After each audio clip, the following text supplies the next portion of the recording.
লাইসেন্সহীন নৌযানকে customs জোনে প্রবেশের অনুমতি দেওয়া সম্পূর্ণ বেআইনি। লাইসেন্সবিহীন বুটে পণ্য পরিবহন যদি কেউ করেন তাহলে কেবল বুটের মালিক নয়, পণ্যের যে আমদানিকারক আছেন উনিও কিন্তু রাজস্ব ফাঁকির মামলায় জড়িয়ে পড়তে পারেন। আসসালামু আলাইকুম প্রিয় দর্শক, কেমন আছেন আপনারা? আশা করি ভালো আছেন। কাস্টমস অ্যাক্ট 2023-এর ধারাবাহিক আলোচনার 17তম পর্বে আপনাদেরকে স্বাগত জানাচ্ছি। আমি Farhajuddin Ahmed, B advocate, Appellate Division, Supreme Court of Bangladesh. প্রিয় দর্শক, আপনারা কি জানেন আন্তর্জাতিক বাণিজ্য বা সমুদ্রপথে পণ্য খালাসের সময় একটি মাত্র ভুলের কারণেই কিন্তু পুরো চালান বাজেয়াপ্ত হতে পারে কিংবা কোটি টাকার জরিমানা হতে। আপনি কি জানেন বোট নোট না থাকলে জাহাজ থেকে পণ্য খালাস করা কাস্টমস আইনে সম্পূর্ণ কিন্তু অবৈধ এবং দণ্ডনীয় অপরাধ।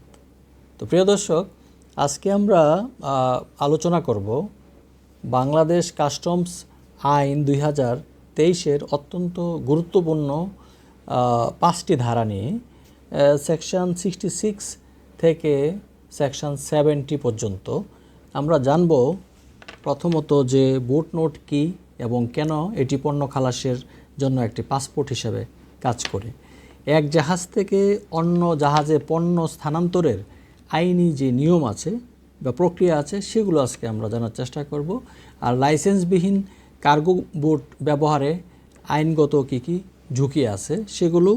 তারপর আমরা 100 টনের কম ওজনের ছোট জাহাজের উপর কাস্টমসের বিশেষ যেই নিয়ন্ত্রণ বা কন্ট্রোল আছে সেটা সম্পর্কেও আমরা জানার চেষ্টা করব। প্রিয় দর্শক, এই নিয়মগুলো অমান্য করলে আইনের কি শাস্তির বিধান রয়েছে এবং কিভাবে একজন শিপিং এজেন্ট বা ব্যবসায়ী নিজেকে আইনি ঝুঁকিমুক্ত রাখবেন সেই বিষয়গুলো সহ আরও থাকবে অন্যান্য বিষয়। তা আসুন প্রথমেই আমরা জানি যে কাস্টমস আইন 2023-এর 66 ধারা অর্থাৎ সেকশন 66-এ অনুযায়ী আসলে বোট নোট জিনিসটা কি। সহজ কথায় যদি আমরা বলি প্রিয় দর্শক, যখন কোনো বড় মাদার ভেসেল বা সমুদ্রগামী জাহাজ বন্দরে নোঙ্গর করে তখন কিন্তু সরাসরি ঘাটে সব পণ্য খালাস করা সম্ভব নাও হতে পারে। অনেক সময় ছোট নৌযান বা লাইটার জাহাজ বা কার্গো বোটের মাধ্যমে পণ্য খালাস করে তীরে আনা হয়।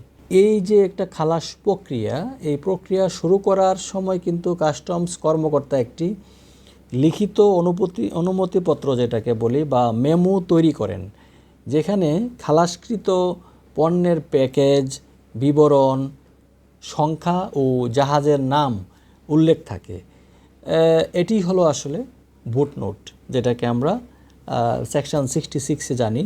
তো section 66 of the customs act 2023 এর মূল উপাদান সেটা হলো যে বোট নোটে দায়িত্বপ্রাপ্ত কাস্টমস কর্মকর্তার স্বাক্ষর থাকা বাধ্যতামূলক। আর বোটে যে পরিমাণ বা মার্কের পণ্য বোঝাই করা হয়েছে বোট নোটের ঠিক তার হুবহু বিবরণ কিন্তু থাকতে হবে, এটি বাধ্যতামূলক। প্রিয় দর্শক, আরেকটি জিনিস আপনাদেরকে জানিয়ে রাখি, সেটি হচ্ছে গন্তব্যস্থলে বা কাস্টমস ঘাটে পৌঁছানোর সাথে সাথে কিন্তু সংশ্লিষ্ট কাস্টমস কর্তৃপক্ষের নিকট বোট নোটটি জমা দিতে হবে।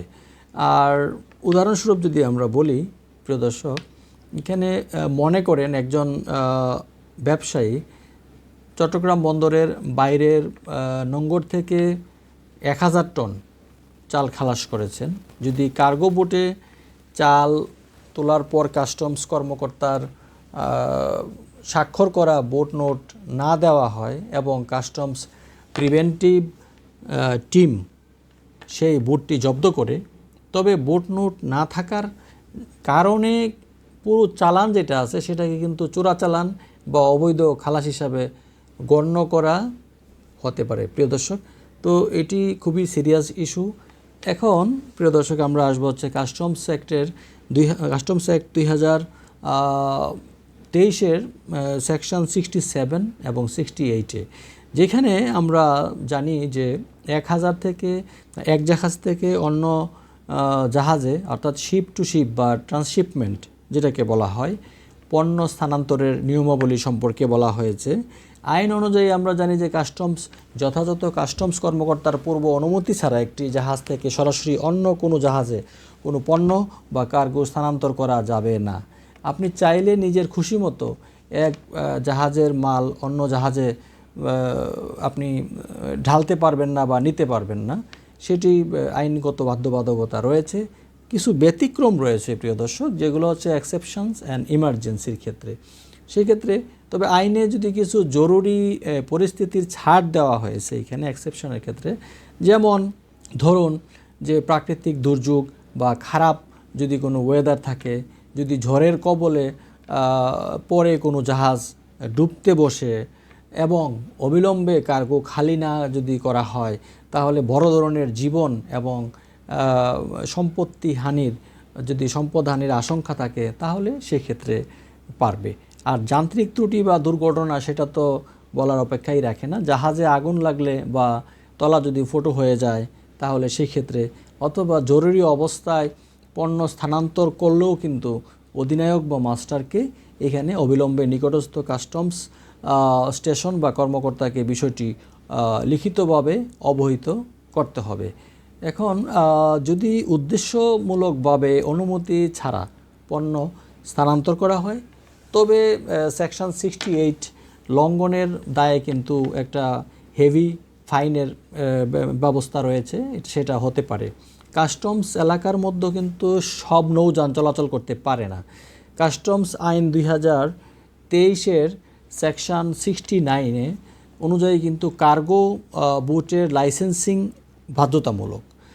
সেকশন 69-এর সারসংক্ষেপটা যদি আমরা একটু প্রিয় দর্শক আপনাদের সাথে শেয়ার করি, সেটা হচ্ছে যে কাস্টমস কমিশনার কর্তৃক নির্ধারিত লাইসেন্স ছাড়া কোনো নৌযান বা কার্গো বুট কাস্টমস বন্দরে পণ্য খালাস, পরিবহন বা জাহাজীকরণ, যেটাকে আমরা বলি যে লোডিং বা আনলোডিং কাজে অংশ নিতে পারবে না। প্রিয় দর্শক, এই বিষয়গুলো আরেকটি বিষয় আপনাদের সাথে না বললেই নয়। কাস্টমস কর্তৃপক্ষ লাইসেন্স দেওয়ার সময় নির্দিষ্ট কিছু শর্তাবলী জুড়ে দেয় যা মেনে চলা বাধ্যতামূলক।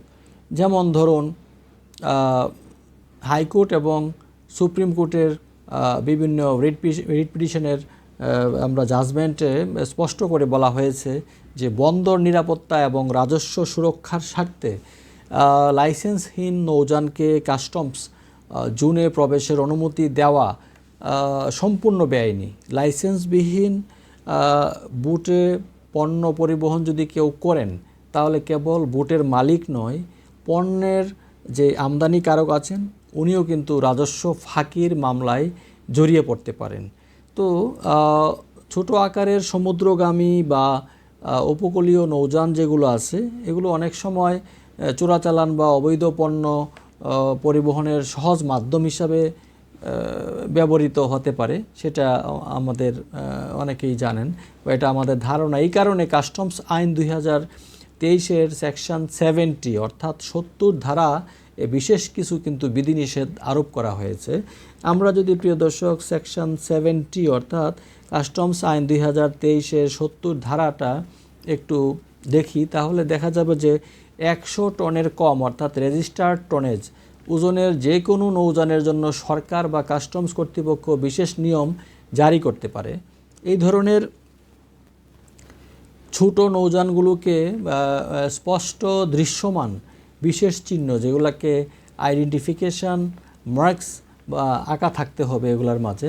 আরেকটি বিষয় হচ্ছে যে জাতীয় নিরাপত্তা বা রাজস্ব সুরক্ষার স্বার্থে সরকার নির্দিষ্ট কিছু পথ বা অঞ্চলে 100 টনের কম ওজনের জাহাজে পণ্য পরিবহন সম্পূর্ণ নিষিদ্ধ বা সীমিত করতে পারে। এটা সরকারের এখতিয়ার রয়েছে। তো প্রিয় দর্শক, যদি কেউ সেকশন 66 থেকে 67-এর এই যে ধারার 66 থেকে 70 পর্যন্ত কাস্টমস আইন 2023-এর যে ধারার যে বিধানগুলো আছে এগুলো যদি কেউ অমান্য করেন, তবে কাস্টমস আইন 2023 অনুযায়ী কী ধরনের আইনি পরিণতির মুখোমুখি হতে হবে সেটা কি জানেন? বোট নোট ছাড়া খালাস করা বা অনুমতি ছাড়া স্থানান্তরিত পণ্য কাস্টমস কর্তৃপক্ষ বাজেয়াপ্ত করতে পারে।